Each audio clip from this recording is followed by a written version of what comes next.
Welcome everyone to the 14th episode of How to ThinkScript. In this video, we're going to take the basic volume zone oscillator that's built into ThinkOrSwim and turn it into something that looks like this. Most of this is going to be just formatting tricks using the basic indicator, but we'll use some ThinkOrSwim documentation along with some research to make our version of the VZO a little bit more advanced and a little bit more powerful. Keep watching to see how we build it.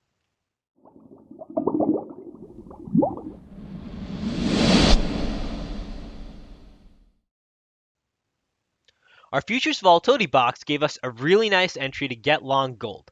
We see that this ended up being a really nice reversal point for the rest of the day, and we even had the luxury of having an edge signals arrow indicator give us the confirmation that this trade was a go. We can see what ended up happening the rest of the day in gold, and our volatility box gave us not only a beautiful day trading entry, but also a swing trade entry. If we go to our daily chart, we see that gold is preparing for a really nice move up higher, and if we layer on our squeeze, we see that we're even starting to form a really nice squeeze with the potential to break up above our previous high and keep going up. Our volatility box gave us not only a beautiful day trade entry in which our first target itself was 350 bucks, but also a beautiful spot to enter for a potential swing trade move up higher with really no risk in the trade as our stop is at break even. For anyone interested in using the volatility box to trade either futures or even our new stock volatility box tool, we're offering a special bundle discount for a limited time. If you'd like more information, you can contact us at contact@tosindicators.com. All right, back to the tutorial. The Advanced VZO indicator that we're about to build is ideal for momentum and trend-based traders.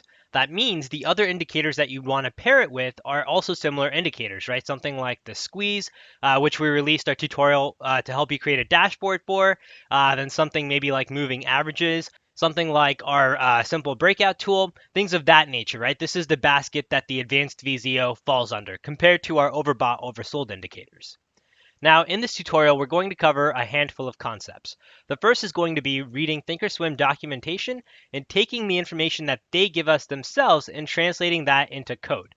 And you'll notice that ThinkOrSwim, or TD Ameritrade rather, has done a lot of the heavy lifting in terms of finding insights, patterns, best practices, and that's what we're going to leverage.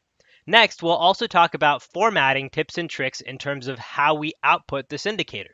And that is with the intention of showing only the information that we actually care about instead of showing us too much information in the indicator that we may not necessarily care about. And then finally, we'll talk about how you can leverage the code that we've written in the first two aspects and turn that into both upper and lower indicator studies and attribute different parts of your screen real estate to show you different pieces of information.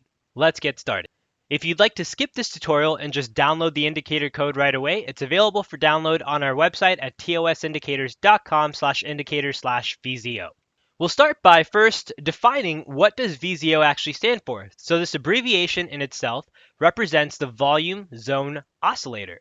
And this is a built-in study inside of ThinkOrSwim. Here's the description box that TD Ameritrade themselves offers. And this is what we're going to break down to try and understand not only what this indicator does, but how we want to go ahead and rewrite this indicator to include portions or insights that TD Ameritrade has included themselves. So we'll go through this together. The first part of the indicator talks about what the VZO actually does, right? And it talks about how we analyze volume changes in relation to certain levels or zones. In the next portion, we talk about the two different moving averages that are used to fuel this volume zone oscillator line, right? And the first one of that moving average is the one that is with price-related EMA of the volume, and then the second one is just a general EMA of the volume. And so both of these moving averages are calculated and their percentage ratio is the resulting plot of what the VZO is. So that's the first thing that we'd like to take away from this entire description. Then the next section talks about the different levels that we have. So we see we have positive 60, positive 40, positive 15, minus 5, minus 40, minus 60. And you can go ahead and Google volume zone oscillator and you'll find that there's a few other best practices. For the purposes of this tutorial, and the most agreed upon number has been the 40, the plus and minus 40, and that's what we'll use in this indicator. But there's a lot of research out there, so depending on your trading style, you may want to even modify that number from 40 to be something else. So let's keep reading. Next, ThinkOrSwim gives us actual additional confirmation information. And here they talk about how they use two different indicators, the 60 period EMA and the 14 period ADX. And both of these indicators are used to try and figure out if there's a trend existence, and if so, then what is the direction of that trend, right? And then the next part of the description box helps us understand what each of these means. So in terms of trend existence, for that, we'd like to see if the ADX is higher than 18. And for trend direction, we use the 60 period exponential moving average and a cross above it suggesting an uptrend, and anything below it suggesting a downtrend. So that's fairly simple enough. Let's do a quick recap of what we understood from this, but we'll organize this information. So first, we understood that there's two moving averages that go into the VZO plot, right? One is a price-related exponential moving average of volume, and another is just a general exponential moving average. The percentage ratio of both of these is what's used to help us create the actual VZO line, and for the purposes of this indicator, we'll use that to help us define the actual colors of the indicator that we'd like to see, whether it's green, yellow, or red. Next, we had the confirmation that the indicator description gave us, right? So we had two different concepts here. The first was around trend existence, and this was a measure of whether or not the ADX is greater than 18. And the second was trend direction, in which we use the relationship between price and the 60 period exponential moving average.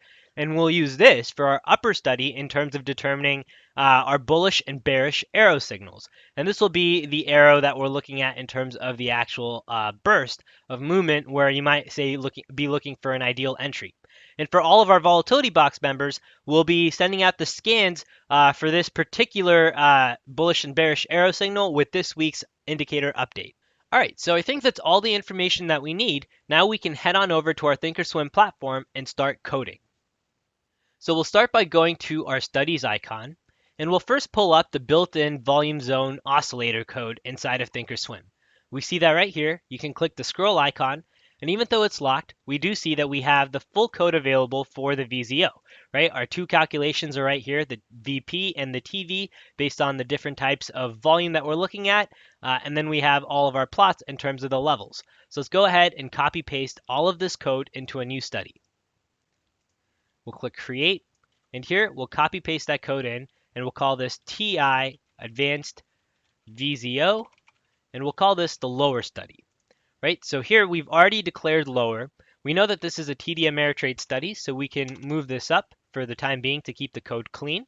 So before we start changing any of this code, let's first click OK and see what this looks like on its own. So we'll go to a daily chart here just to keep things nice and clean. And let's move to, say, a chart of SPY. And we can see that we have our VZO line here, which is this cyan line. We have our 0 level. This is that 15 level. This is that -5 level. And then we have our -40, -60 levels, and then our +40, +60 levels. So we have a good framework already ready to go. Ignore the colors at the top. That's from another indicator. But this is what we have so far, right, from our VZO indicator that's built into ThinkOrSwim. Now we're going to start to modify this a little bit. We'll come back into our indicator code, and we'll start by bringing in our confirmation signals. So we had two different variables that they had introduced, or that the TD Ameritrade documentation had introduced to us. We had first the ADX, so let's introduce that. We'll say def ADX, ADX 14. And then we also had a 60 period exponential moving average, so we'll bring in EMA 60, and we'll say exponential average close 60. Now let's go ahead and define the actual trigger conditions for each of these indicators, and we'll use the same name that TD Ameritrade gives in its documentation, so it's nice and clean. So we'll say def, and the first thing that we're looking at is whether or not a trend exists. So that's trend existence, and we'll say for that ADX has to be greater than 18. Simple enough. Then the next one we'll say is direction. And here we're going to check to see what the relationship is between our price and the 60 period exponential moving average. So let's go ahead and start to define that. We have a handful of conditions here, right? So let's, before we actually write any code, let's define all the conditions. So we can assign a value to each one. So we'll say 1, or the value 1, is equal to something in which we've just crossed above the 60 period EMA. Then we'll say 2 is we're above the EMA 60. Then we'll say 3 is we're crossing below EMA 60, and we'll say 4 is equal to below EMA 60. So these are the 4 different conditions that really the direction can be going in that we'd like to go ahead and include in our definition. So we'll say def direction is equal to if close is greater than EMA 60. So this is our first condition. So we've crossed above. So that means in the previous candle, we would have been below EMA 60, then 1. Else, if we have been above the 60 period moving average on both this bar and the previous bar, then we'll give this the value of 2. And then we'll say else if now we've crossed below the EMA 60, and in the previous bar, that means we were above the 60 period exponential moving average, then we'll give this the value of 3. And then finally, if none of those is true, we'll stick with the value 4. So now we have a direction giving us either a 1, 2, 3, or 4 as an output, which helps us easily define which of these conditions we're in. So now let's go ahead and bring everything together. Our documentation told us it's the levels that we care about, and if you look on the web, most people talk about this zone being the level that you really start to look at. So when the VZO crosses below this red line, which is negative 40, that's when you're starting to look at bearish positions. And when the VZO crosses above this line, which is positive 40, then you're starting to look at bullish positions, right? So we'll start to define both of those conditions into our code as well. We'll say def bullish crossover, and we'll define this as if VZO, and so this is the volume zone oscillator, is greater than or equal to 40, and in the previous bar, it was less than 40, then 1, else 0. Now we'll go ahead and repeat the same thing for the bearish crossover. We'll say if VZO is less than or equal to negative 40, and in the previous bar, VZO was greater than negative 40, then 1, else 0. So in both of these, we've identified when we have crossed each of these levels. Now let's keep going and define our actual signal. And the bullish and bearish signal now brings together not only our trend existence variable, but also if a trend does exist and what is the direction of that trend. And if that direction happens to match where the VZO is crossing in terms of a level, then we'd like a bullish signal to plot there. And the same is true for our bearish scenario. So let's go ahead and define that. We'll say plot bull signal, and here we'd like to see if trend existence is equal to 1, and we don't need this, but we'll include the equals 1 so that everything is consistent and clean here. So this is to say if a trend does exist and we've just crossed above the 60 period exponential moving average, so that's where it's equal to 1, and we have a bullish crossover from above, which is the actual VZO line, then we'd like to return 1, else we'll return 0, which is not true. So this is our bullish signal, and we can go ahead and give this a nice painting strategy so that it plots properly. So we'll say painting strategy dot, and we'll say arrow underscore up. And then we can repeat the same thing for the bear signal. So we'll say plot bear signal, and here we'll say if trend existence is 1. So once again, a trend does exist. And in this case, direction is equal to 3. And that's to say that we've just crossed below the exponential period moving average using a 60 period. And we have a bearish crossover, then 1, else 0. Right? And we'll repeat the same thing in terms of cleaning up the painting strategy. So we'll say set painting strategy, and this time we want a down arrow. So let's click OK and see what this looks like on our chart. And we can see here that we have a lot of arrows that plotted. And the reason that happened is because of our actual painting strategy type. So instead of using an arrow up, let's use a Boolean arrow. So we'll say Boolean arrow up and Boolean arrow down. Click OK. And now what we should see is almost all of the arrows have disappeared. But let's go through a few different charts to make sure that an arrow does in fact still exist and that we haven't done anything incorrectly. So here we can see that an arrow exists and we've gotten a positive signal right here, and that's easy to define. So we know that the bullish arrows are at least working or plotting. We see another bullish arrow on a Goldman Sachs chart here. So we're seeing that the bullish arrows are working. And so if we come back to our code, okay, now that we've verified that it works, we won't worry about how the arrows are currently not plotting in the right direction because the arrows aren't going to be plotting on this bottom indicator anyways, right? So all we needed to know is that this is in fact working. So let's keep working down the line in terms of things that we'd like to change in this indicator. So now we have our bullish and our bearish signals. We've introduced in their confirmation signals that TD Ameritrade had suggested. Now let's work on formatting this actual indicator to make it pretty.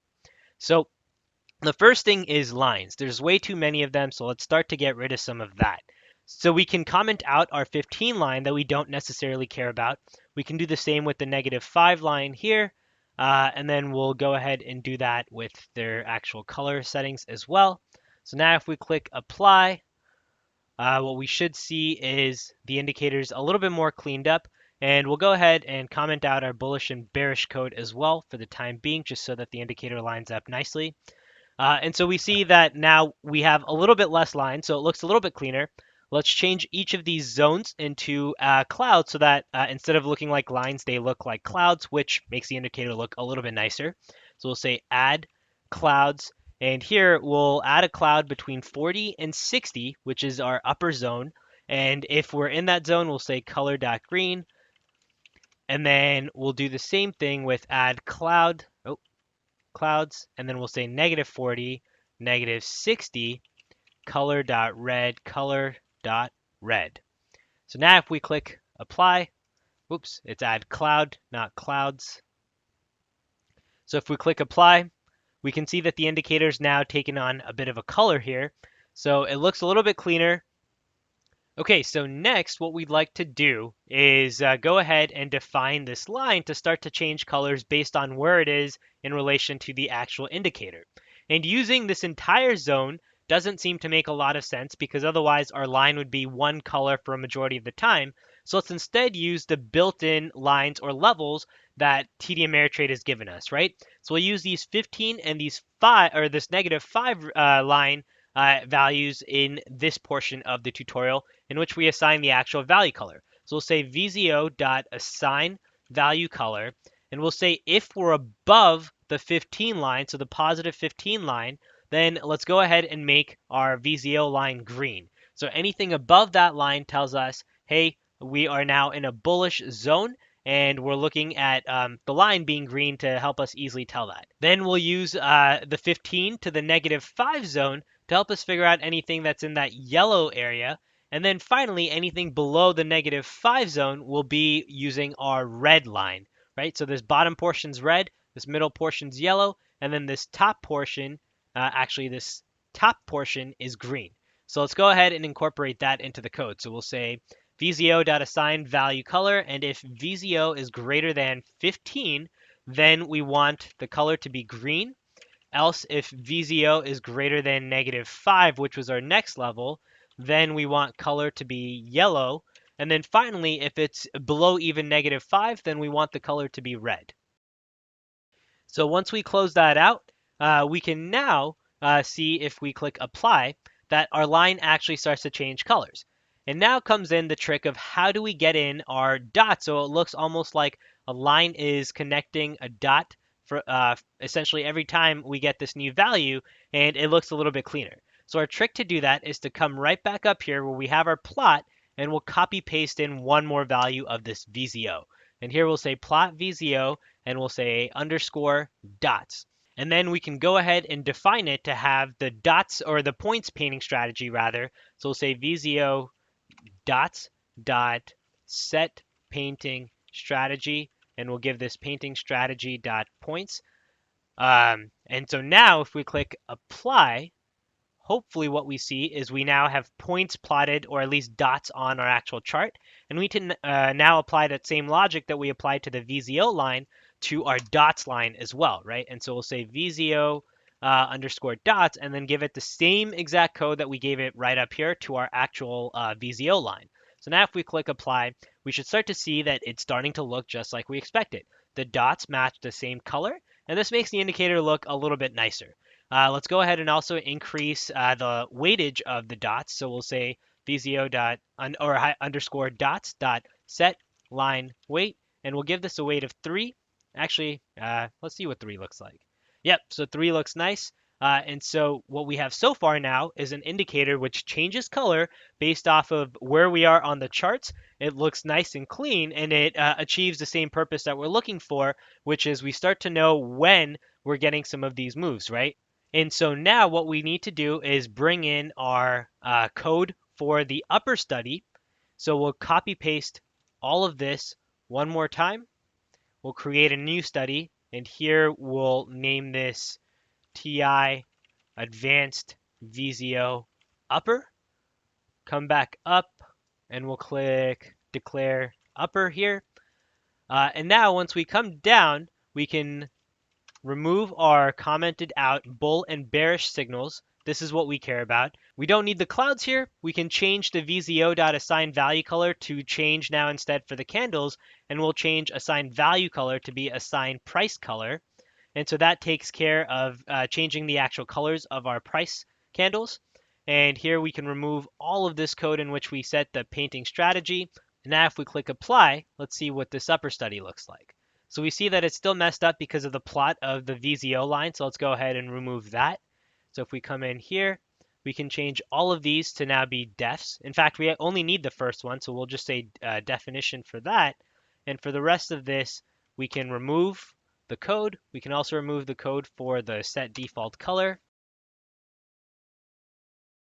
And now if we click apply, our chart should be a little bit cleaner. Let's get rid of our other colored indicator right up here and get nice clean charts. And we can see that we in fact do have our candles, which are now starting to match the same color, right? We see yellow, then we see we went to a green candle, and then when we went from green to red, we can see that happened straight right down here as well. And now we'd like to see where our bullish and bearish arrow signals are. So let's make the weight of those a little bit bigger.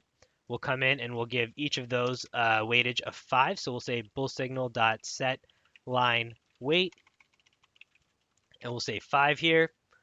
And we'll repeat the same thing for the bear signal dot set line weight. We'll say 5. Click apply. And that should now make our signals pretty obvious. So in Goldman Sachs, for example, we had a bullish signal right here using this methodology on a 30-minute chart. Let's stick to a daily chart just for the purposes of this so we can see as many signals as we may potentially get. We don't see any arrows on Goldman Sachs. Let's move to, say, a chart of NVIDIA.